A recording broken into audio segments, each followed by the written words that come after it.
Today we'll start with a new topic, Wahhabi movement. Okay, so Wahhabi movement, the time period of Wahhabi movement is 1820 to 1870.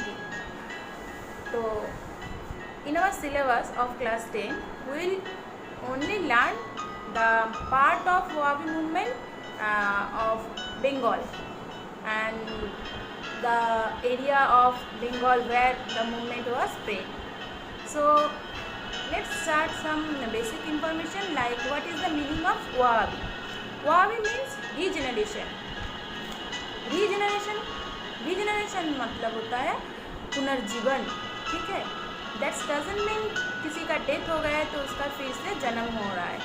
Death हो गया है मतलब अपनी जो आत्मा है, अपनी जो सोल है, उसका रीजनरेशन, उसको नई तरह से ज्ञान, नॉलेज की जो लाइट होती है, the light of knowledge, the light of education की ओर लाना. सो मेनली जो है वहाबी मूवमेंट स्टार्ट हुआ था अरब में, सऊदी अरब में. The main founder of Wahhabi movement was Abdul Wahhab. और the main aim of Wahhabi movement was like reforms the superstitions, reforms the religion, reforms of superstition of Islam. So Abdul Wahab started the Wahhabi movement in Arab, and this movement was named after by Abdul Wahab. Okay, and in India, Syed Ahmad, he is also a scholar of Muslim religion, Islamic religion. He is also known as a reformer of Islam religion. Okay, of Syed Ahmad of Raebareli, Uttar Pradesh, with the influence of Abdul Aziz, son of Haji Waliullah. उनके द्वारा influence होके, influence मतलब क्या होता है, प्रभावित होके उन्होंने ये जो है मूवमेंट सैयद अहमद ने इंडिया में स्टार्ट किए थे.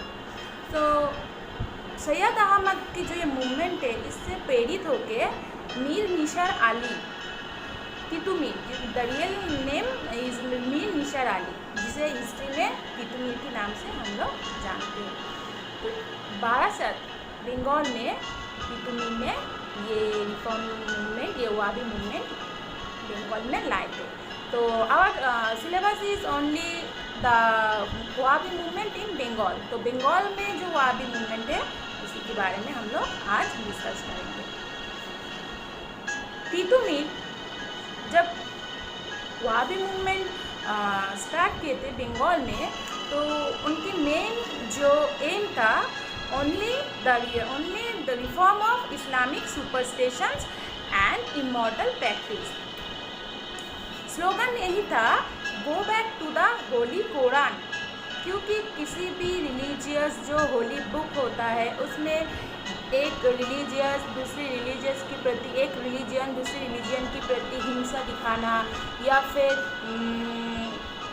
मारा पीट करना या फिर दूसरी रिलीजन को छोटा दिखाना, नीचा दिखाना, और जो साइंस है या फिर जो मॉडर्न एजुकेशन है उसे एक्सेप्ट नहीं करना, ये सब कुछ नहीं कहते हैं, ठीक है. लेकिन कुरान और मुस्लिम ये कहते थे कि मुस्लिम का मानना यही था, जो ब्रिटिश एजुकेशन सिस्टम को अगर वो अपनाते हैं तो वे जो है कुरान के खिलाफ जा रहा है. ओके, सो तितुमीर की पहली एम यही था, जो मुस्लिम रिलीजियन में जो इस्लाम है, जो मुस्लिम है, उनको कुरान की सही पाठ पढ़ाना. लेकिन धीरे धीरे ग्रेजुअली जो है इस रिलीजियस मूवमेंट में जो है पॉलिटिक्स इन हो गया. पॉलिटिक्स का एक इम्पैक्ट, एक शैडो जो है दिखने को मिला.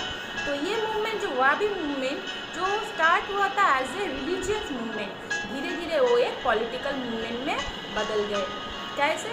उसमें धीरे धीरे जो लैंड होल्डर थे, जो इंडिगो प्लांटर्स थे, जो मनी लैंडर्स थे, उनके खिलाफ भी उनकी जो अत्याचार, उनकी जो टॉर्चर है, उसके खिलाफ भी आवाज़ उठाया गया था. देखा जाता है जो नारकेल बेरिया गांव जो है, जो विलेज में है, उस एरिया के एक जमींदार थे कृष्णदेव राय। तो वो मुस्लिम के ऊपर बहुत ज़्यादा टॉर्चर करते थे। Tortures mean physical tortures and also mental torture. Muslim religion की कुछ लोगों की जो फेथ होते हैं, जो उन लोगों का जो दाढ़ी रखना या फिर दूसरी तरह की नमाज पढ़ना, तो उसके ऊपर कृष्णदेव राय ने जो है टैक्स लगा दिया। जो कोई भी अगर उसकी एरिया में दाढ़ी रखते तो उनको टैक्स के हिसाब से 2.5 रुपीज़ देना पड़ता था, 2.5, जो कि उस समय आज हम लोग को लगता है कि इतना कम पैसे के लिए क्यों कोई जो है मूवमेंट करेगा या फिर रिवोल्ट करेगा, लेकिन उस समय 2.5 जो है 2.5 रुपीज़ बहुत ही ज़्यादा था। या फिर अगर कोई मुस्लिम जो है मस्जिद बनाता था तो उनके खिलाफ भी कहा गया था कि मस्जिद बनाने से अगर वो कच्चा होता है तो उसके लिए 1000 रुपीज़ चाहिए, और अगर ईंट का बना हुआ होता है तो 2000 रुपया एज ए टैक्स या जरिमाना देना होगा। तो ये सब के खिलाफ जो है धीरे धीरे ये रिलीजियस मूवमेंट एक पॉलिटिकल मूवमेंट में ट्रांसफ़र हो गए। ओके, उसमें बहुत ही कम समय में बहुत ही ज़्यादा, मतलब टोटली ये नारकेल बेरिया से लेके बंगाल से लेके ढाका, राजशाही, खुलना, जौसर, हर जगह में within a few course within a time ये स्प्रेड हो गया। तो इसके बाद देखा जा रहा है जो तितुमीर की पॉपुलैरिटी डे बाय डे बहुत ही ज़्यादा उनकी पॉपुलैरिटी, उनकी जो नाम fame means as a leader Muslim and Hindu both community come forward and fight against the British और the money lender and the indigo planters and also the जमींदार।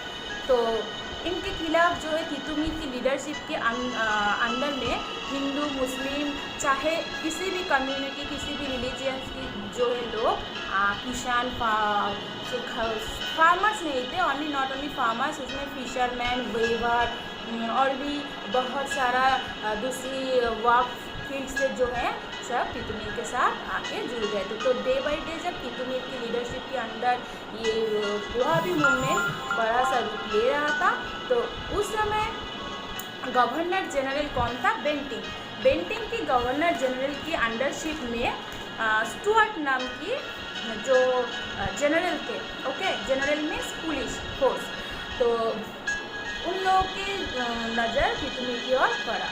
अब तितुमीर अपनी सोल्जर्स के साथ मिलके, सोल्जर्स नहीं बोलेंगे, they are not soldiers, they are common people and they are fighter, तो वो लोग नारकेल बेरिया में क्या बनाए, बरासत में एक बाम्बू फोर्ट बनाए, ओके, बांशेर केला। तो फिर क्या हुआ, बहुत ही वो जो बैम्बू फोर्ट था वो उतना मजबूत नहीं था, क्योंकि वो फार्मर्स के पास उतना पैसा या फिर उतना क्वालिटी फोर्ट बनाने की जो है एफर्ट वो लोग नहीं कर पा रहे थे, उसके पास इतना नहीं था, ठीक है, पैसा।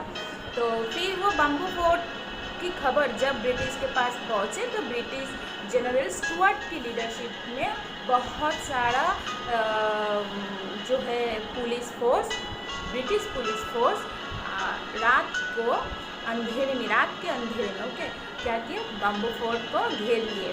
और ये खबर जब तितुमीर के पास पहुंचा, और तितुमीर की इस लड़ाई में उसके साथ देने वाला जो था गुलाम मासूम जो है तितुमीर के एकदम बहुत ही क्लोज एक साथी थे, जो उनको इस लड़ाई में उनका साथ दिया था। तो जब हम लोग कहाँ थे, बाम्बू फोर्ट में जब पुलिस फोर्स पहुंचा और पूरा बाम्बू फोर्ट को रात के अंधेरे में घेर लिया, तो उस समय क्या हुआ, तितुमीर के पास खबर पहुंचा। तितुमीर अपनी गांव के लोगों के साथ, अपनी एरिया के लोगों के साथ वहां पहुंचते देखे कि उनकी जो बाम्बू फोर्ट है वो कामान मतलब कैनन की फायर से बिल्कुल मिट्टी के साथ मिल चुका था, और तितुमीर को भी उसी कैनन की फायर, तो उसी कैनन से है तितुमीर को भी उड़ाया दिया गया था, उनका भी डेथ वहीं पर हुआ था। और उनकी जो फ्रेंड थे गुलाम मासूम को उसी फोर्ट के सामने फांसी पे लटकाया गया था, मतलब उसको हैंग कर दिया गया था। ओके, फांसी दिया गया था। क्यों ये फांसी दिया गया था? ताकि गांव वालों को ये दिखाने के लिए कोई भी अगर ब्रिटिश के खिलाफ स्टैंड लेते हैं तो उनके साथ भी यही उनका जो है परिणाम यही होगा। तो 1831 में after the death of Titu Mir ये लड़ाई जो है ये ख़त्म हो गया, क्योंकि उसके बाद इस लड़ाई को आगे चलाने के लिए, इस मूवमेंट को आगे चलाने के लिए बंगाल में कोई नहीं था। लेकिन बंगाल में ये लड़ाई ख़त्म हो गया, ठीक ही दूसरी जगह में ये लड़ाई जो है कभी भी चालू था।